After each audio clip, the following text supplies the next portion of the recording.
They told me for years there was no money in podcasting. Well, they were all wrong. So let's talk some Batman. Some Batman? Let's talk some Batman. All right, man. Because when I reached out to you, it's kind of like, I want to be guys on the podcast next week. I was like, what are we going to talk about? And I was like, oh, well, we'll just kind of see where it goes. You're like, did you see Batman? I said, oh, we can talk about Batman. Oh, so yeah, I can talk for hours about Batman. I saw Batman this past weekend. Yeah. Very long. And yeah, very definitely. long. But like, I'm not mad about it. It's like I was watching it. There's definitely some fat that could have been trimmed from this movie, but I'm not like pissed off that it was there to begin with. I'm not like, they should have cut it down. I was like, yeah, they could have cut it down. But I thought the movie was excellent. I think that 3 hours can feel like a quick hour and a half if you're really into it. And I love Batman so much. I think I kind of enjoy it for the reasons someone else might think that there's like a little bit extra to it. I like that it takes the time to slow down. And more than anything, this feels the most of an adaptation from the graphic novels of Batman than any other interpretation of him like on screen ever, in my opinion. I've never seen a comic book movie that felt like every single shot of it is a panel from an amazing graphic novel, I've never read a Batman comic. I've actually never read like superhero comics, or graphic novels, so I'll take your word for it. But yeah. I left the theater going, dude, they should just call it the Batman Gen Z. The Batman, all depressing. Yeah, dude, this felt like the most Gen Z. Like, this is the Batman in 2022 that everyone like is gonna fall in love with, because it's just uber depressing, no hope, and political corruption. Until the end, though, and he becomes the hope, and that's why it's a good movie. Does he though? He does. What do you mean? We're gonna spoil the shit out of this movie. If anyone hasn't seen it, so he absolutely becomes the hope of that movie. I think that's kind of the whole point. I mean, but your city's underwater, so it's like at that point the hope's a little too late. Yes and no, though. What I think what you really got to understand is that this is an extremely young Batman, and this is a story in which he might not be absolute. He might not be able to save the city and not let the bombs go off. He didn't discover the Riddler until the trucks were already going off. The Riddler got him. That's what happened in the story, and so it's not about preventing that from happening, but what you do in the wake of that to give the city hope, and when this movie begins, he says, I am vengeance. And throughout the entire movie, everyone's calling him vengeance. And then at the end, you really realize that the Riddler has just, totally perverted that. And that's really what the Riddler's kind of mantra is taking the idea of putting fear into the city. And when they have the interrogation scene, that's what they really talk about, is the Riddler, Paul Dano, being like, oh, isn't it great, man? You showed me that all you need is a little bit of fear, all you need is a little bit of violence, and the people will start listening to you, So like, to me, it's really about, in the wake of that failure, what do you do after that? And I think that's what Batman truly is about, dude, because Batman has always been my favorite superhero. I'm not super into the Marvel movies. They're just like not really for me. I have like nothing against them, but they're just not really for me. And Batman's kind of the only superhero that like really excites me. I don't know why. And I kind of felt like a fake fan, I felt like a bat poser. I was like, oh, Batman's my favorite, but I've never read a single graphic novel or story about it. I've just seen the Michael Keaton Batman movie. You know what I mean? So I kind of plenty of those. Yeah, so I wanted to kind of start reading more of the character to really find out where the roots are, because, if you listen to any Christopher Nolan interview about the Dark Knight movies, he's like, well, Long Halloween was the biggest inspiration I have, because that was the first Batman story that showed you it could be cinematic, Right. So I was like, okay, well, I want to read the Long Halloween. And what you kind of realize is that Batman is one of the most malleable characters in all of storytelling. And that's why I find him so infinitely interesting. And what I mean by that is you really realize that, like, the core foundation of Batman has been told by so many different artists, so many different authors, so many different filmmakers once you get into the realm of filmmaking, that it's almost not about which Batman is better. It's which flavor of Batman are we talking about? So like, if you want to talk about the Nolan films, to me, that's blockbuster Batman. That's like the studio was like, yo, you know that guy who did Inception and Interstellar? Let's give him the keys and see what happens. And that's Interstellar or Inception with Batman in it, as to where this is Matt Reeves' Batman. And it's a lot more conceptual and stylized and living in its own realm. So it's Batman's emo phase. Yeah, Batman's emo phase when he's a young man. And so, of course, people are going to like argue about it online about which one's better. And I've seen a bunch of old heads being like, The Dark Knight will never be topped. And it's like, you can have a preference, you can have a favorite, but I really don't think it's about which one's better. It's about which Batman are you feeling today, you know? And, you got like a sick, clowny, funny Clooney Batman. Yeah. Oh, yeah. Clooney Batman, and then even farther back with Adam West. And like, you got the silly, ridiculous Batman. Yeah, well, dude, let me get on a soapbox a second for Batman Forever. Not Batman and Robin. Not talking about Batman and Robin. That one is the butthole one that no one likes to talk about. You know, Arnold Schwarzenegger. That's fine. But Batman Forever, I watched a YouTube video by a guy that I really appreciate. I'll shout him out. High Top Alex. If you're really into YouTube video essays, this guy, High Top Alex, does a really nice job. And he has this 45-minute video essay about Batman Forever, about why it is a sophisticated Batman movie that should garner more respect. And at the end of that movie, I was like, oh my God, I've been wrong about this movie my entire life, right? Because like, the Tim Burton ones were super dark and depressing. Everyone knows the story. So they got Joel Schumacher to do it. And everyone's like, well, this is just more kid-like. This is just more of a kiddie movie. That's not really the point. You know, he's trying to make hyper reality in which it's like a comic book, you know, and it's not a dark graphic novel comic book like the Batman that just came out. It's maybe those heightened reality Adam West type comics where like there's the freaking Batmite and the Bat Zebra and all that stuff, and that's kind of done on film. So again, to like reiterate my point, that's just the flavor of Batman for today. Maybe I want to watch Paul Dano be a serial killer. Maybe I want to watch Jim Carrey, you know, be Jim Carrey. So who's your favorite Batman? What's your favorite flavor of Batman? It's got to be Robert Pattinson, honestly. Okay, honestly, that's bold. Just that's takes bold. the cake. All right, it takes the cake for me because of how stylized and conceptualized it is, you know, because in reading a lot of these stories, I felt I've become closer to the character in a way of like really kind of understanding what the point is, I guess, you know, and I don't want to sound gatekeepy at all, but like this movie really felt like it was made for people who just freaking love Batman. You know what I mean? Like people who like really care about the character and want to see him succeed in the ways that you can see him succeed in like a lot of the literature. Yeah. Well, what I like about Pattinson was the fact that, you know, he was in costume as Batman for like 80% of the movie. Oh yeah. You know what I mean? Like this was a Batman movie. Whereas you see a lot of like what's his name in Christian Bale in the Batman movies, where it's like Batman kind of goes through the fight scenes. You know what I mean? Yeah, like, totally. He's in costume to get shit done. Like Robert Pattinson does everything in the bat suit because he has to, because his foil is Catwoman.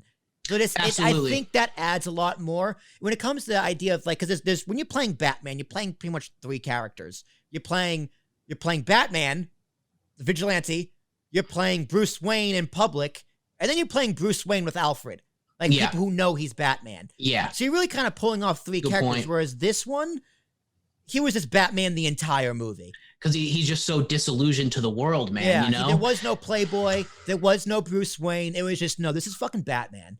You know, and I love how young he really feels as a character too, because I think that's a huge thing with Christian Bale is that like I feel like in those Nolan movies, you always kind of feel like Christian Bale is in control a little bit. You know, like in Batman Begins, he's a young man, but I still think, you know, Christian Bale doesn't ever feel like a kid. You know, I think Robert Pattinson did a great job not showing his actual age and making you feel like Batman is just like some 24-year-old dude who like needs to get out more, is like so obsessed with just what this is, you know. And at the end of the day, I also think you have to remember that Batman is a tragedy. You know, like Batman is an ironic tragedy. You know, it's like there you can go with the Adam West flavor and the Joel Schumacher flavor, but like here and even in The Dark Knight, you know, at the end of The Dark Knight, it's all about how he became that Hope again. Both two of the greatest superhero movies of all time are both about Batman becoming Hope. Okay, that's not, you know what I mean? But like, Like, okay, do you want the Christian Bale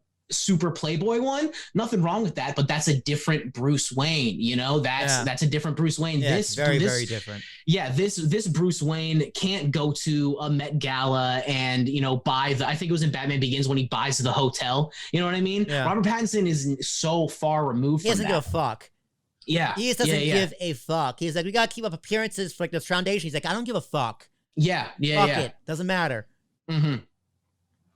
Yeah, and that's how the movie begins, and then I think it's so good because by the end of it, you really feel like we got somewhere. You know, as you see him with one of the best shots of the movie is for sure when he has the flare and he's walking out of the water with all the Gothamites behind him following, and then, you know, he's picking up the girl at the end, bringing her over, and they have the overhead shot of him dirty looking up at the sky, you know? And in the beginning of the movie, he was clean in the rain looking up at the bat signal. And before that, he said, I am vengeance. And now at this part over here, I am hope. You know what I mean? Yeah.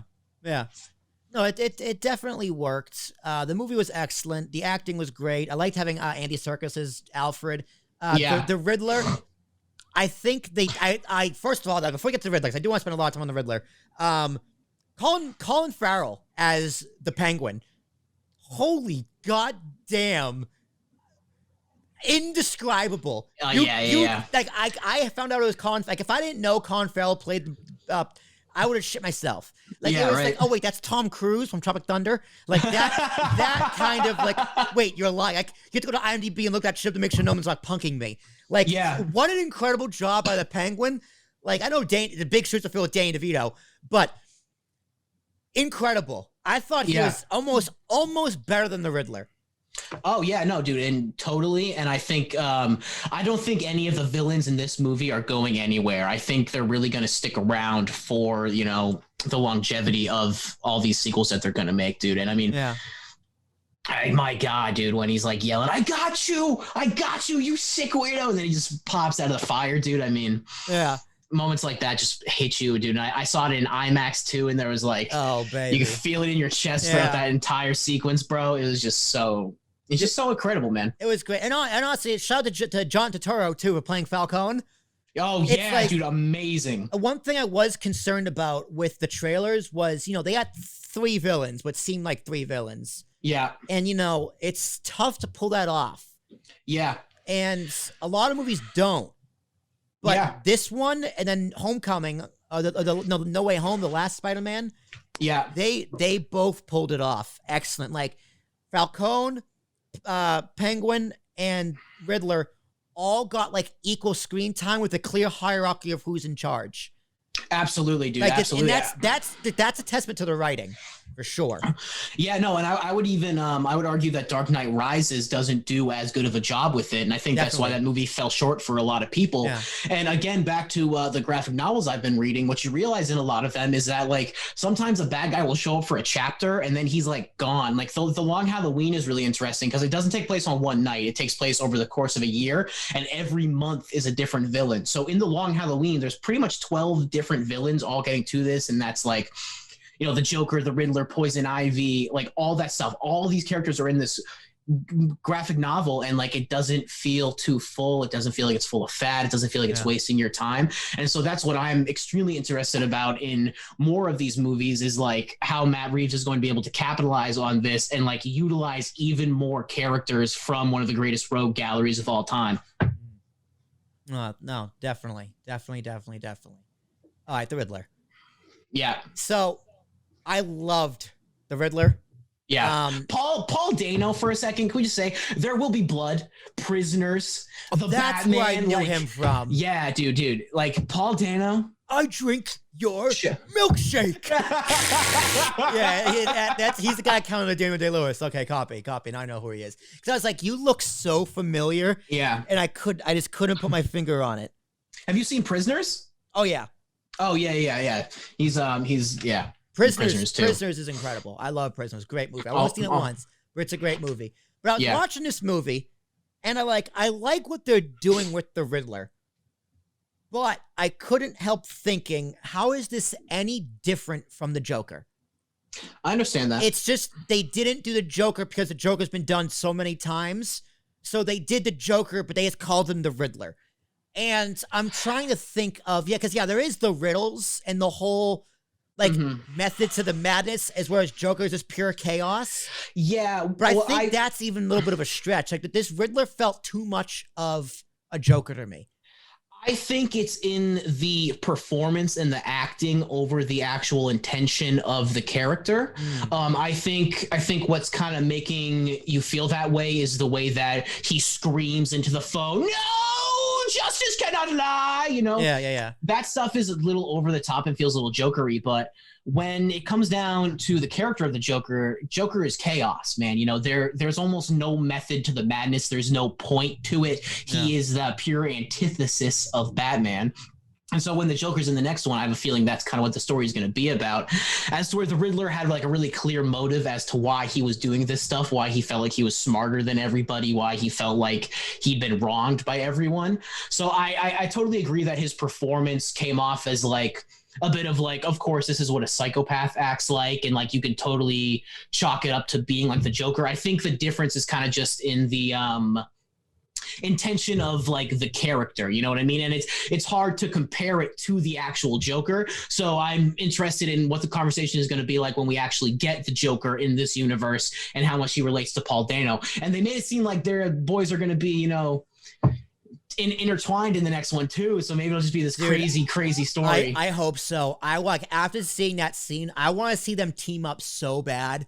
Like that would be incredible. Also, whoever the fuck put them next to each other in Arkham, you're a dumbass. Right? Like, why would you do that? Dude, put them next to Killer Croc. All right, what are they going to talk about? You know what I mean? Like, you put them next to the Joker. Bad call. Maroni, dude. Nah, bro, but that's so good. So where do you I didn't ask you, what's your favorite Batman? What's your favorite Batman? My favorite Batman, that's tough. I mean,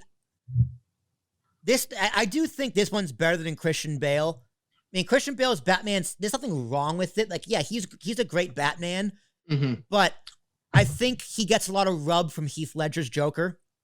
Absolutely. Like, Heath Ledger's Joker is so good, it elevates the other two movies, and it's also elevating Christian Bale as Batman. I 1,000% agree with that. I haven't seen Michael Keaton. I haven't seen George Clooney. I haven't seen Adam West. So really, it's the only one I can compare it to. You've never seen Batman 1989? No, I've never seen it. Dude. I know. I need to see Michael Keaton as Batman. Bro, stop playing the Arkham games and just watch Batman, dog. Dude, come on. I'm going to go Batman the Animated Series. Oh yeah, for sure, Kevin. Okay, yeah. That's Kevin C, baby. That's my favorite Batman, definitely, because easily it's cartoony, but it still hits when it needs to hit. Absolutely, it's entertaining, it's fun, and the fucking Joker is incredible. Oh yeah. Well, everyone. Luke Skywalker as the Joker. Yeah, well, dude, that's the animated series, Kevin Conroy has become the indefinite voice of Batman. Yeah, he's the voice of Batman. Yeah, you read it in that way. And I mean, Mark Hamill can hold a candle to Heath Ledger. That's just what it is, and I'll argue that with anybody, dude. But again, it's just about that flavor, dude. Like, that flavor of Batman is like this really stylized, artistic cartoon world that takes itself seriously enough, or it's for kids and adults, you know what I mean? And then there's this version called The Batman that came out. We were a little too old for it. We were like in our like early teens when it came out, and it was on Cartoon Network, and it was like another reboot. It's like Bruce Wayne like 3 years into being Batman, and this is the Batman where like the Joker has like really long green hair, and they like redid everything. And that's another Batman that's just like told in kind of a different way, that's focusing on him as like a young kid.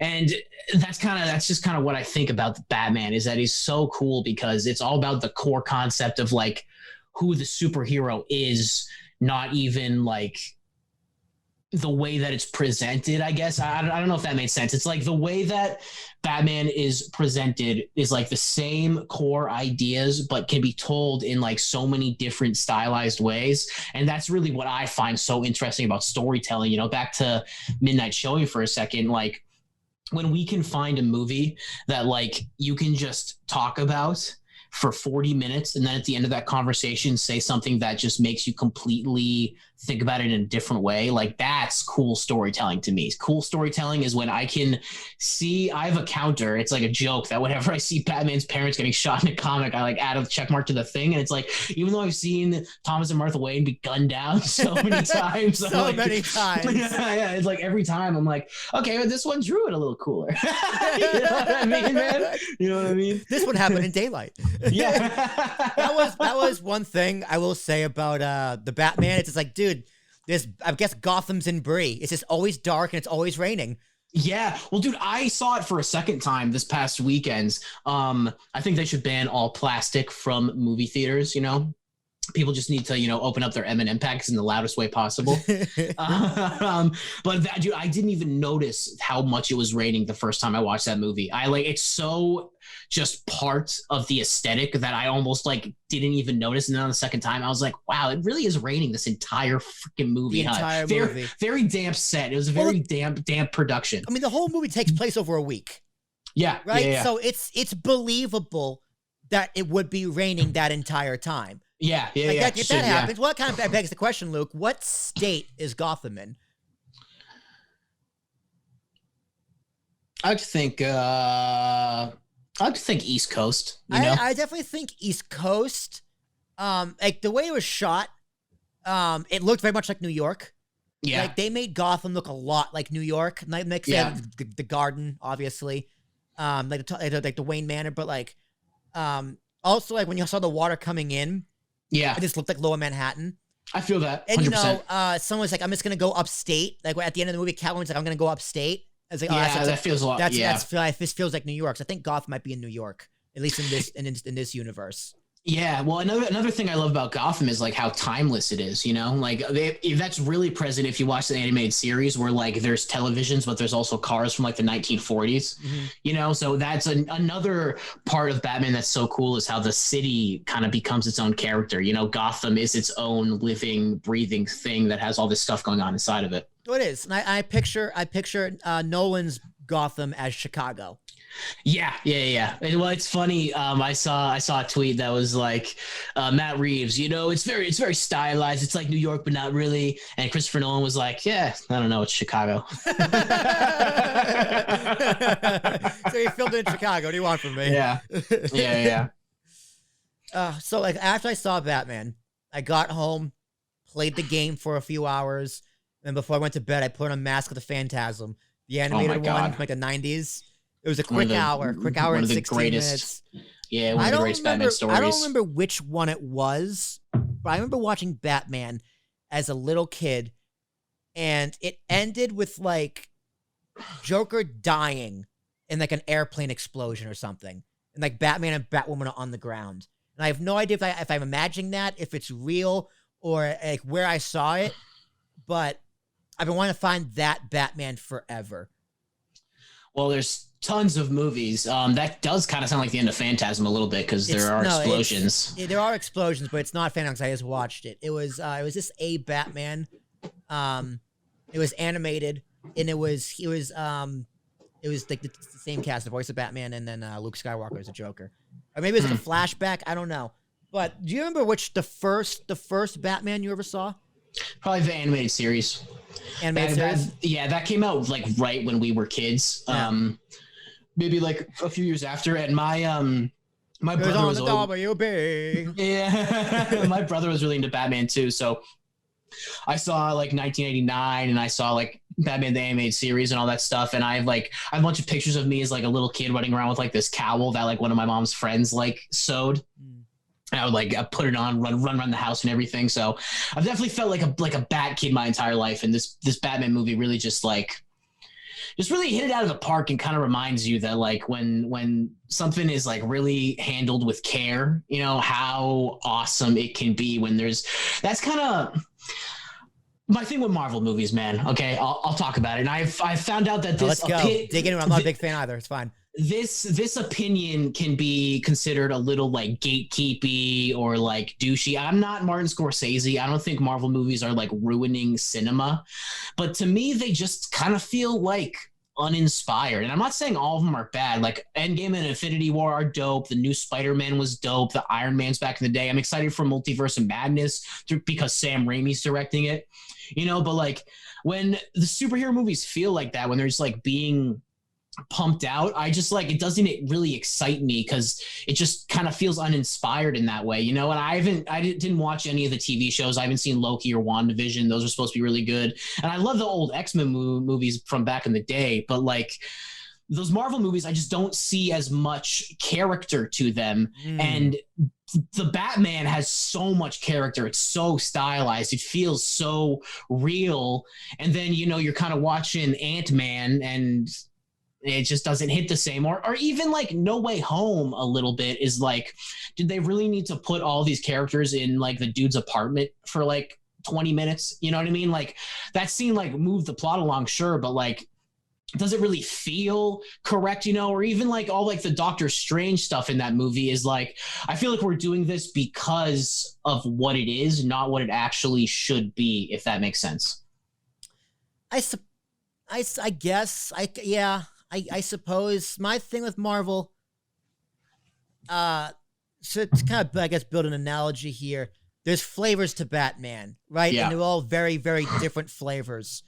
Marvel movies, and there are some exceptions, don't get me wrong, but for the most part, Marvel movies are just vanilla with different toppings. Yeah. Right? No, for sure. Do we have the Iron Man sprinkles, or do we have Captain America like fudge? Yeah. And it's not that they're bad. It's just that it feels like it's pumped out, like it really feels like the directors just get back 1,000 notes from the studio or producers that say this isn't being hit. This isn't being hit. And then like, when it's crafted in that way, it kind of takes away like everything that's stylized from it. And comic books are so cool. And what I've kind of realized doing Midnight Showing too is just like the different forms of storytelling and how different they really are, whether it's a book, like a novel, whether it's a movie, whether it's a miniseries, whether it's a comic. And sometimes adapting comics to movies are really hard. I think Watchmen is a great example of that with Zack Snyder back in the day. And at the end of the day, I think it's just because The Watchmen is such a long, thick, complex, very long story. Wasn't a fan. Even the 3-hour version of this super long graphic novel still feels rushed. You know what I mean? It's like it can be such a hard medium to translate into filmmaking. And to me, it almost kind of feels like Marvel just takes the easy way out of like, this is how we tell a story from a comic book, when like honestly, like when I was rewatching it this weekend, like paying attention for more stuff, almost every shot of the Batman feels like it's pulled from a panel of a gothic graphic novel. Yeah, it definitely had a different feel from any other DC movie I've seen.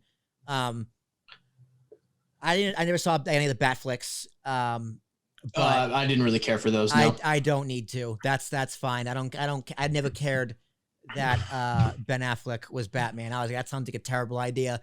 But my first introduction to Batman, so it's actually pretty funny. This is my story. As a kid, my mom bought me the Scooby-Doo and the Alien Invaders VHS tape. Oh, dude. Wait. You got it? Hold up. Yeah, hurry up. Asshole of podcasting. Yeah, that's the one. Yeah, there we go, baby. That's live. We did not plan this, dude. That's the one. Yeah. So that VHS, if you pop in that VHS tape, there is an ad. There's a commercial, a preview for Batman Beyond, Return of the Joker. Oh, phenomenal. Yeah. So I was just like, what is this movie? Because it was like, the ad was so great. It was just, they split up Batman. And they had like the laughs under it, and they were just like Return of the Joker. And I was just like, oh my God. I need to watch this movie. And then I went to Blockbuster. And I saw it there. So I rented it. And that was my first time watching Batman, and it wasn't even Batman. It was the second Batman. Because Batman Beyond, I actually watched it not long ago because it's on HBO Max. Dude, it still holds up. It's like Terry McGinnis is the new Batman. Yep. Like, you got Bruce Wayne being all old with his dog, like Alfred's dead. And then the whole story, Alfred's dead. The whole story is it's like, all right, Joker comes back, and it's low-key Robin because like just craziness.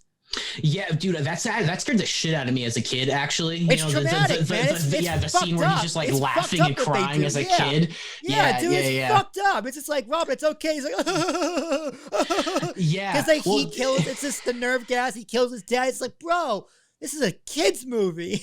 Well, dude, again, Batman has the potential to be so freaking messed up, dude. And that's another thing about, the whole Batman doesn't kill thing. That's another thing that I feel like a lot of people kind of miss the point on. To me, the whole point of Batman is the fact that he doesn't kill people. Yeah. And when you relate it directly to the Return of the Joker. The Return of the Joker is using some themes from The Dark Knight Returns and Death in the Family, where the Joker kills Jason Todd, right?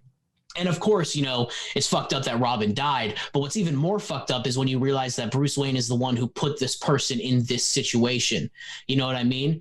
And the Joker's still alive. And the comic, Under the Red Hood, that movie starts with Stephanie Brown dying from the Black Mask, another soldier that Bruce Wayne brought into his never-ending fight on crime, his ironic tragedy, right? Yeah. And he has 2 people killed now, and constantly puts in danger all these other people. He had Gordon's daughter become paralyzed. Yeah, exactly. She got shot, dude. Another person in the wake of everything that got screwed. And so Rachel blew up. Yeah, dude. That's what's crazy about Batman is that he will not kill people. He will not kill the Joker, while the Joker, of course the Joker kills thousands of people that Batman doesn't know, but Joker's coming to his house. Batman has let the snake into the chicken coop, and he killed 2 chickens, maybe even more. In Return of the Joker, it's that. But one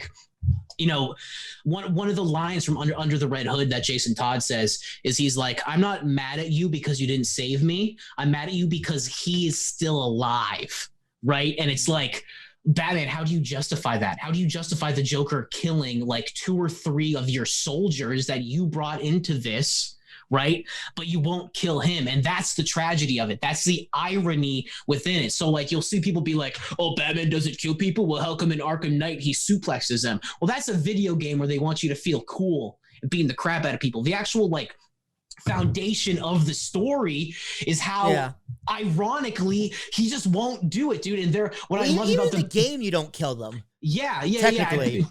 People are like, oh, I'm just gonna break your spine, but like not kill you. And it's like, no, dog. He would just be the Punisher if he did that. That's not the point. Batman. Yeah, because Batman. Again, with Batman, dude, you're getting me ranting now. Batman again is so sick because he chose it, dude. He didn't have a green ring put on his finger because he was the chosen one. He's not Kal-El falling from the sky like Jesus here to save the people. Batman is a dude who decided himself, I have the power. I am the person who is going to be bigger than everything. I'm going to be the person who decides to do this. Well, what gives him the right to do that? What gives him the right to bring other kids, and Robert Pattinson, I love the guy because he said if he's ever going to do a Robin in the Batman, it has to be a teenager, And I can, I don't want to spoil anything because I don't know anything, but I could see a teenager dying at the hands of the Joker. And then maybe that's like what this entire story is about, dude. Dude, I'm not okay. That's a great idea. This is what I want for a sequel. Like, the sequel is he needs help fighting off the Joker and the Riddler.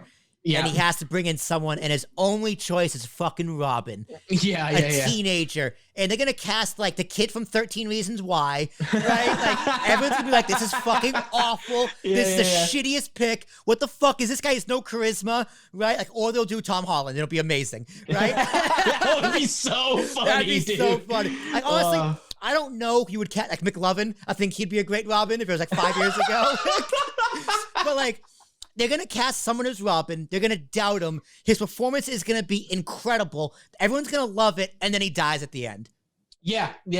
No, dude. And it has to be at the hands of a villain, and like the Joker, of course. Yeah. And it has to be at the hands of that person. And like, they even kind of set it up in this one with the mayor's son, like Bruce Wayne looks at that kid and just feels it. Yeah, they do set up a little bit. That would be great.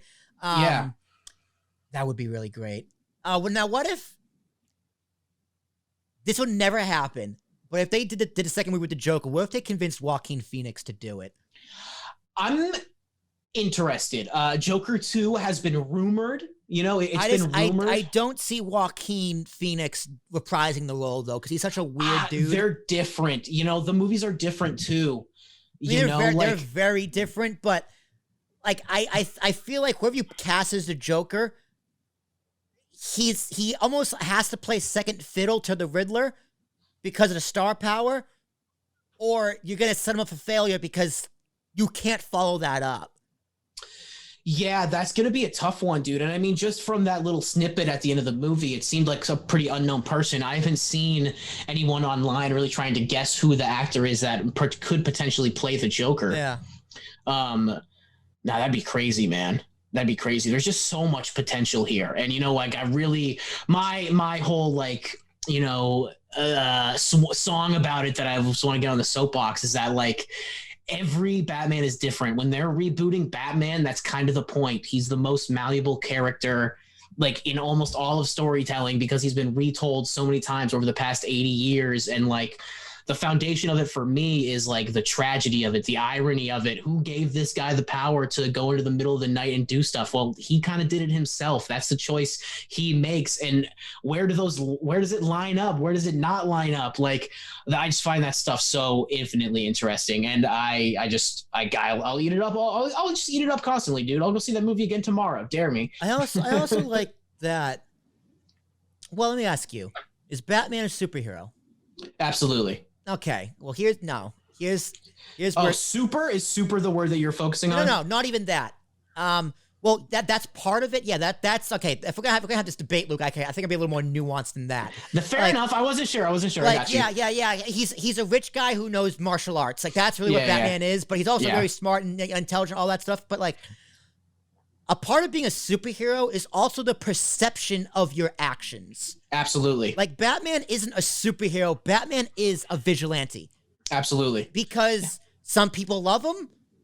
Some people just don't. They think he's a criminal. Like, you don't get that with Spider-Man as a superhero. Like, he's recognized as a superhero, other than JJ, right? Other than JJ. He's recognized as a superhero. Iron Man, superhero. Captain America, superhero. Except for that one time he's a terrorist, right? But like that's just misunderstanding. But for the most part, like no other superhero other than Batman has like a run-in or questions with the law. Yeah. So for that reason alone, I think you can't really consider him a superhero. He is more encompassed as a vigilante. Absolutely, man. I mean, dude. That's honestly like, and this movie encompasses that. Like that whole scene in the police station. Yeah, it encompasses the whole scene. Dude, it was so hard when he was like, count me down for 3. Like, damn, bro. Hell yeah. But again, that's what I find so cool about him is that like, you know, he didn't get a ring of power, you know, he didn't get that. He chose it himself.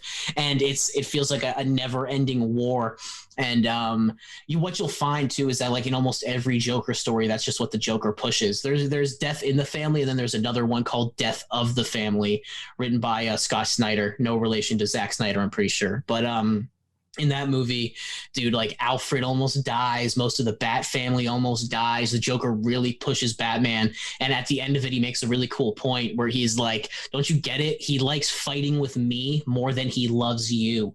He likes fighting crime and being a part of this game, this dance, this tango we do together over having a family. So this whole Bat family, you know, having all these Robins, it's just a farce. It's just a facade so he can feel somewhat normal, you know? And it's like, dude, that's not for kids. Like what? Like that's not, you know? And this funny point I just thought of, Alan Moore wrote The Killing Joke, and he hates The Killing Joke. It's like really kind of funny that like one of the comics that changed comics is written by a guy who like doesn't even like it that much anymore. Movie. Killing Joke's a great movie. And I totally forgot where I was going with that. Oh no. So he doesn't like the way he wrote that movie. Or he doesn't like the way that he wrote that story because it's like a little too dark and the Joker's doing like some really messed up stuff.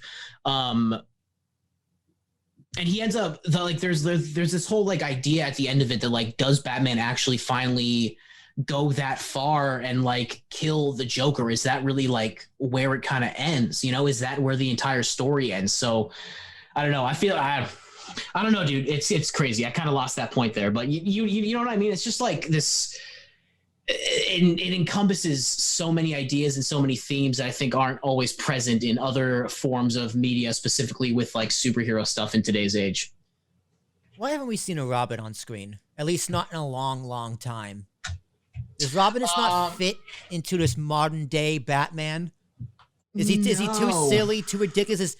Is not enough people like Robin? Like I was like, they kind of teased with Joseph Gordon-Levitt, but then people were not having it. Yeah, Nolan chose not to do it, and it's interesting because Nolan's quoted saying that the Long Halloween was one of the biggest inspirations for Batman, and there's a sequel to the Long Halloween called Dark Victory, and that is the story of how that Batman got Robin, right? So it's actually pretty interesting that Nolan decided not to have a Robin in any of those movies, but I mean, when you really think about it, I can't think of the Dark Knight any other way than it is. Yeah, you know. But again, I don't know. I'm in this maybe like masochist mind state where I'm like, if there's a Robin, he has to die. You know, like if there's a Robin, something messed up has to happen to him that has to like push Bruce into really thinking about the actions that he's taking and what gives him the right to put people in this situation. Dude, it would be hard for Batman to go darker. All right, like how much more depressed can Robert Pattinson get? All right, I don't think it's possible. Yeah. Yeah, well, okay. I remember where that Alan Moore point was supposed to go now. So what I was saying was Alan Moore didn't like that comic because he thought it was too dark, and he thought it was better for Batman to kind of be campy with Adam West and have the Bat Zebra and the Batmite and like all that stuff. So like that comic kind of changed a lot of the way that we see Batman in these like gothic tales, because like you realize how malleable he is, where like you can have the Adam West Batman where it's just like this goofy guy in a costume chasing after these crazy people, or you can have the Paul Dano blowing up people's heads. Yeah.